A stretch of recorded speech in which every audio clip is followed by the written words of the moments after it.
the shorter side. So here's what I wanted to kind of touch upon, a little bit of an update from yesterday. Okay.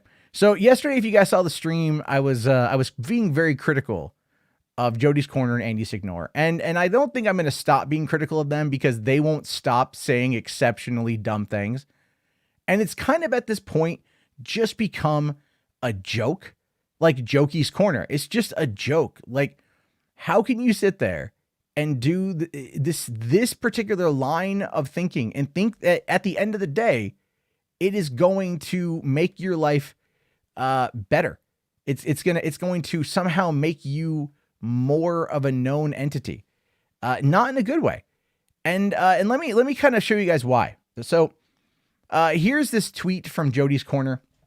Came out yesterday, complaining once again, playing the victim, crying a foul about Ray Fisher in the comments made, saying, "Now I have to spend months and years to rebuild my name because you slandered me with lies.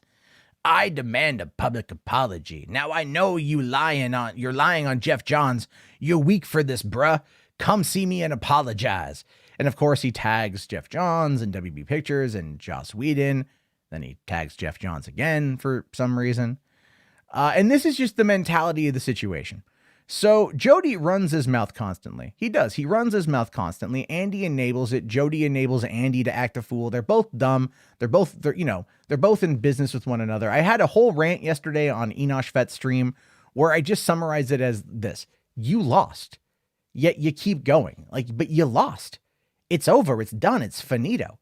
But you keep trying to do something. I don't know. It's getting relatively ridiculous. But this, to me, I saw this tweet and I kind of sat back and I just laughed at it because, for one, Jody's reputation has been in the trash for a while, especially coming off of the Snyder Cut, when he spent all of that time proclaiming it as being dead, proclaiming it that it's not a reality, proclaiming that it's over, that they won, that everybody hates Zack Snyder, that nobody wants to work with Zack Snyder. Then we find out, oh, hey, what do you know? The Snyder Cut is real. He kept doubling down. And Andy also doubled down after, but then realized he was wrong. And now he's kind of back on the doubling down thing because, the Cash App stopped. So that's a big part of it. However, I got to thinking about this last night when I was listening to some people discuss it. And I have a weird theory. I have no evidence to back this up, simply just a theory. It's a Jody's Corner theory, if you will. Now, we know over the course of the past couple years, Jody has been exceptionally doting on Patty Jenkins all the time. I love Patty. She made the best DCEU movie. She's putting it back on the right track. Zack Snyder's terrible.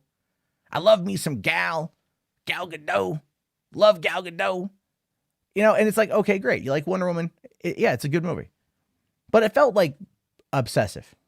Now, apparently the two of them, Patty and Jody, know each other. And I say that because they follow each other actually on Twitter. And I don't have that graphic ready, unfortunately.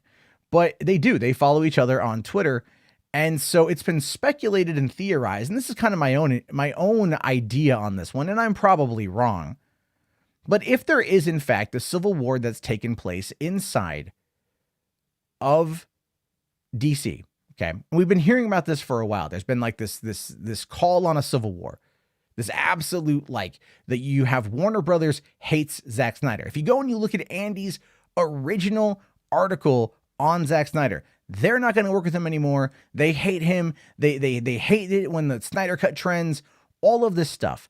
Now, I criticize him for I think in some essence hyperbolizing it and maybe even in some cases kind of making it up or being fed bad intel.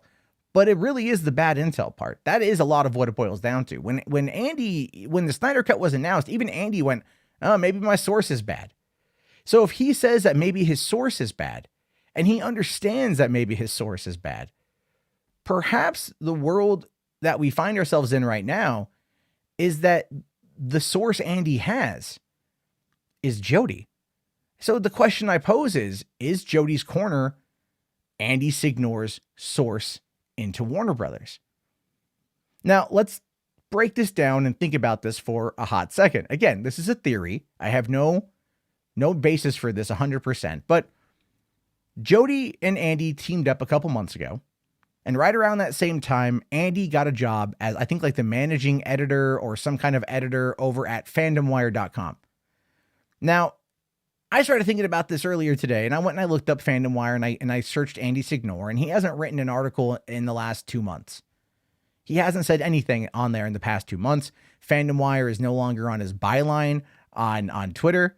And as far as I can tell, he is no longer associated with that company, but neither he nor Riley Johnson, the founder of Fandom Wire, have come out and said anything publicly about him leaving. It was a quiet leave. And it's possible that that happened after the fallout over the Snyder Cut because there was a lot of blowback on Fandom Wire. In fact, the name Fandom Liar came out quite a bit and was popularized by Mad Max the Mandalorian.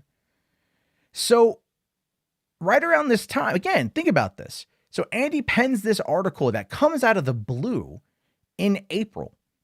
Doesn't make any sense. Why would he all of a sudden come out and say the Snyder Cut's not coming? We know that there was the push from Ben and from Gal and from other people back on November 19th. We know that there's been chatter and conversation. Snyder has been ramping it up. We know that even before then, Jim Lee at C2E2 back in March said the DCEU, or he said DC Extended Universe, the first time an executive at Warner's or DC Films or DC Comics had ever once said that term in an official capacity. So he comes out and he pens this article that it just comes across like this seething hatred for Zack Snyder. But then you hear through the grapevine, you hear all of these elements, all of these things about how, you know, everyone there hates Zack. And it's not just coming from Andy. I've heard this from multiple people, that people in the Jeff Johns and John Berg camp hate Zack Snyder, that there is a huge civil war, that this is something I've heard from multiple sources, different people that aren't connected. So it leads me to believe that there is something that's going on there. Now you hear talks now, ever since AT&T took over, they bought Time Warner for, I think, $108 billion, more than what Disney spent for Fox. So, you know, and they went in and they created Warner Media, and Warner Media took over Warner Brothers, and Warner Media created HBO Max, and Warner Media approved the Snyder Cut, and Warner Media likes Zack Snyder, and Warner Media wants more Zack Snyder, and Warner Media has been playing up the memes on social media. So much so that DC Fandom is an entire event predominantly predicated around the Snyder Cut. That is its key gem. And that has kind of overshadowed Wonder Woman 1984, has it not? Has it really? I mean, come on. At this point, it's overshadowed Wonder Woman 1984, a movie that, had there not been this global pandemic, would have already been out. A movie that we already would have been talking about on top of the Snyder Cut. And as a result of these constant delays now into November, and if theaters don't open next month in August, if Tenet doesn't open internationally in some select cities here in the US next month, that the likelihood of Wonder Woman being pushed back to sometime in 2021 is going to be massive. And I've said that that's probably what's going to happen if they don't reopen. I'm hoping I'm wrong, and I'm hoping the movies come out this year. So Patty Jenkins, who, from what I've been told from multiple people, is actually really, really, really liking the direction that Jeff Johns and John Berg were taking the DCEU after Zack Snyder left. This, of course, being after Wonder Woman was released and after Aquaman, after Shazam, right? She liked the direction they were going. Maybe they were giving her more room to play around. Maybe they were giving her more freedom to tell these stories the way she wanted to tell, even though originally she didn't want Gal Gadot to be Wonder Woman. They have since formed a bond. And Gal is very loyal to Zack, which could be something that is really holding Patty up. So if all of these beliefs are to be true of this internal civil war, why is it that these two idiots on the screen here are quite literally the only two people on YouTube that are still standing firm, like odd warriors, trying to defend the honor of Patty Jenkins, trying to attack Zack Snyder, trying to attack the Snyder Cut, the Snyder cult, all of these things, putting out false information, taking literally every single thing that comes out and twisting it to the negative while playing the victim, unless there is some kind of connection between the two. Now, it's a conspiracy theory. It's a tinfoil hat theory. But we know that Jody and Patty follow each other. We know that Jody and Patty are friendly. We know this. Let me see if I can find that video clip here real quick. Okay, this is from this is literally from Jody meeting Patty. I'm about to meet Patty Jenkins, baby. Yeah. She gonna sign your boy hat. She gonna sign your boy sweater. We gonna get this popping. I'm getting close. I'm getting close. This is what it's all about. I'm about to meet her, y'all. I'm about to meet her. The woman responsible for helming this whole entire DCEU and making the movies great again. The woman that's going to right the ship for the DCEU is none other than this woman right here. Patty Jenkins. I absolutely love you. I love you too. Your videos inspire everybody, and you're so honest about so many things, and you're so honest about so many things, and you're so honest about so many things, and you're so honest about so many things. We didn't say nothing that was,